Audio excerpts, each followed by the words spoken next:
वाली को भगवान ने छुप करके क्यों मारा? वाली के भगवान सामने आते हैं, कहते हैं वाली आ युद्ध कर, ऐसा करना चाहिए था, लेकिन सामने आके युद्ध नहीं किया, बल्कि श्री राम ने छुप करके वाली को मारा। ऐसा क्यों किया भगवान ने? तो वाली ने ये प्रश्न भगवान से पूछा। जब वाली के हृदय में यहां तीर लगा हुआ था, तो वाली जब गिरा पड़ा था, तो वाली ने श्री राम से पूछा। तो वाली ने कहा श्री राम से कि प्रभु आपने मेरे साथ ऐसा क्यों किया? वैसे अगर कोई राजा होता है, कोई अगर व्यक्ति मारता है किसी को, तो हो सकता है मेरे शरीर की छाल लेकर के तपस्या करनी होती है आपको, लेकिन हिरण की छाल लेकर के फिर भी कोई तपस्या करे, शेर की छाल लेकर तपस्या करे, लेकिन बंदरों की छाल लेकर कौन तपस्या करता है? तो मेरी छाल, मेरी जो शरीर की छाल है, वो तो तपस्या करने के लिए भी नहीं है। हमारा शरीर हो तो दूषित माना जाता है बंदरों का, तो इस तरह से देखा जाए तो मेरे को मानना बनता नहीं है आपका। ना हम लोग का मीट, ना आपको, वैसे आप मीट नहीं खाते हो, लेकिन अगर किसी को मीट खिलाना भी हो तो भी बंदरों का मीट किसी को नहीं खिलाया जाता कि बंदर का मीट खा ले। तो हमारा तो मीट भी किसी काम का नहीं है। तो फिर आपने ऐसा मेरे साथ क्यों किया?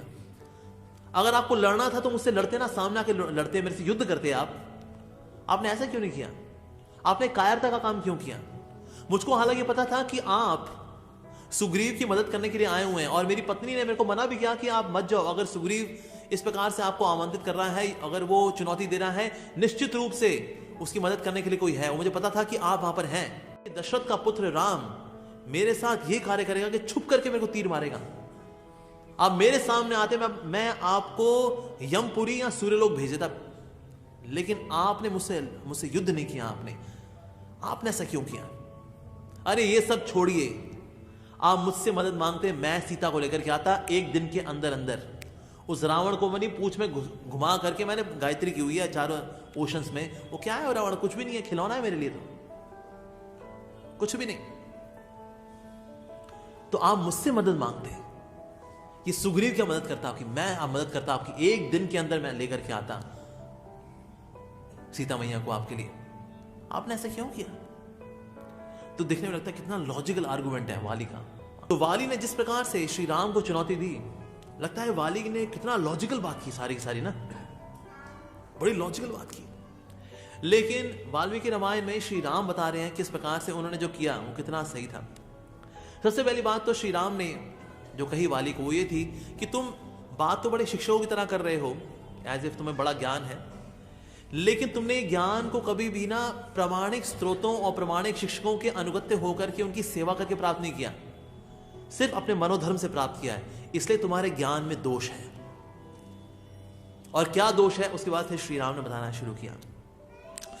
फिर श्री राम ने कहा पहला दोष तुम्हारा यह है कि तुमने सुग्रीव की पत्नी का हरण किया, उसका फिर भोग करने का भी तुमने प्रयास किया।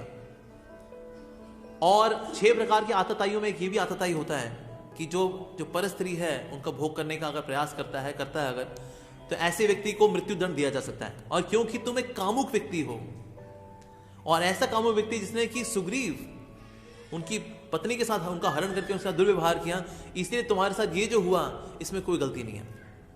दूसरी बात, तुम एक वानर हो और मैं एक क्षत्रिय हूं। इस समय सूर्यवंश जो है पूरी पृथ्वी पे साम्राज्य हमारा ही है। अगर कोई भी व्यक्ति अनुचित कार्य करता है उनको दंड देना ये हमारा कर्तव्य है, और तुमने गलत कार्य किया इससे तुमको दंड देना हमारा कर्तव्य है, और हमने अपने कर्तव्य का निर्वहन किया। दूसरा, तुम एक पशु हो। क्षत्रियों को पशुओं का शिकार करना अलाउड होता है, बाकियों को अलाउड नहीं होता है। इसलिए अलाउड नहीं होता कि वो मनोरंजन करें कि चलो मैं किसी खरगोश को मार दूं, किसी मासूम जानवर को मार दूं, इसलिए नहीं। लेकिन क्षत्रिय जो है अपने बाहुबल को बनाए रखने के लिए कभी कभी जानवरों के साथ हिंसा करते हैं, कभी शेर के साथ लड़ेंगे, कभी हाथी के साथ लड़ेंगे, तो इससे अपने आप को वो बलिष्ठ बना के रखते हैं। तो क्षत्रियों को अलाउ होता है कि वो जानवरों के साथ हाथापाई कर सकते हैं अपने आप को बनाए रखने के लिए। तो क्योंकि तुम एक पशु हो और क्षत्रियों को ये अलाउ होता है कि पशुओं का शिकार करें, तो इसीलिए अगर मैंने ऐसा किया तो भी इसके अंदर कोई खराबी नहीं है। बाकी तुमने कहा कि मैं तुमसे सीता के लिए हेल्प मांगता। तुमने खुद किसी की पत्नी का हरण किया हुआ है और मैं तुमसे आके बोलूं मेरी पत्नी का हरण किसी ने किया हुआ, तुम मेरी मदद कर देगी, तो श्री राम का बड़ा डबल स्टैंडर्ड हो जाएगा कि मदद मांगने के लिए ये स्त्री की अपहरणकर्ता की भी मदद ले सकते हैं ताकि इनकी स्त्री बस वापस मिल जाए। तो ये तो श्री राम के व्यवहार में बड़ी अजीबोगरीब बात हो जाती है कि एक ऐसे व्यक्ति से मदद दे रहे हैं श्री राम। तो श्री राम ने कहा मैं तुमसे इसलिए मदद नहीं मांगी सीता को वापस पाने के लिए। बाकी यह है कि अगर वाली सरेंडर कर देता श्री राम के सामने, ये रामानुचार्य जी बता रहे हैं अपनी टीका के अंदर कि वाली बोलता है मैं आपके शरणागत हूं, मुझे आपकी शरण में ले लीजिए अपनी, तो श्री राम उसको शरण देने से मना नहीं कर सकते। अब एक ऐसा व्यक्ति जिसने किसी की स्त्री का अपहरण किया हुआ है, श्री राम कहें हाँ मैं तेरे को अपनी शरण में लेता हूं, क्यों? तो क्या ये उचित होगा? नहीं। तो इसीलिए वध करना ये आवश्यक था। दूसरी बात थी कि ना, एक और बात जो है वो ये है कि इंद्र का आशीर्वाद मिला था वाली को कि सामने वाले ओपोनेंट की आदि शक्ति उसके अंदर आ जाएगी। लेकिन वाली वैसे बहुत शक्तिशाली था, साथ ही सामने वाले की आदि शक्ति और आ जाए वाली के अंदर, वेरी पावरफुल। लेकिन यह वरदान भगवान पे लागू नहीं होता। भगवान में कितनी शक्ति है? अनंत। तो अनंत डिवाइड बाय 2 ये आ जाएगी वाली के अंदर। अनंत डिवाइड बाय 2 कितना होता है? अनंत। Infinity divide by 2 is equal to infinity. अभी इनफाइनाइट पावर कैसे आ जाएगी वाली के अंदर? असंभव है। तो इंद्र का जो वरदान है वो नलिफाई हो जाता, वो यहां पर फेल हो जाता। तो भगवान अपने भक्तों के दिए हुए जो वरदान है उसका भी सम्मान करते हैं। तो इसलिए सामने आ भी जाते वाली के, तो भी भगवान की आदि शक्ति वाली के अंदर नहीं जाती, और आ भी जाती तो उसका वास्तव में अस्तित्व खत्म हो जाता है, क्योंकि अनंत शक्ति सिर्फ एक ही व्यक्ति धारण कर सकता है, वो है स्वयं भगवान।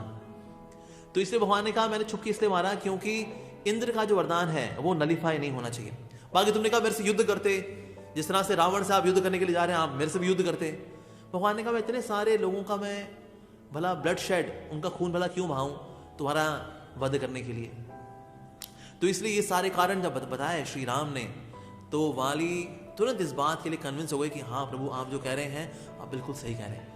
और फिर उन्होंने उनकी महिमा गाते हुए, श्री राम की महिमा गाते हुए वाली ने प्राण त्यागे, और साथ ही अपने पुत्र अंगद को सुपुर्द किया कि हे प्रभु हालांकि मेरे में दोष रहे हैं, लेकिन मेरे आपसे प्रार्थना है कि मेरे पुत्र अंगद को आप स्वीकार करिए।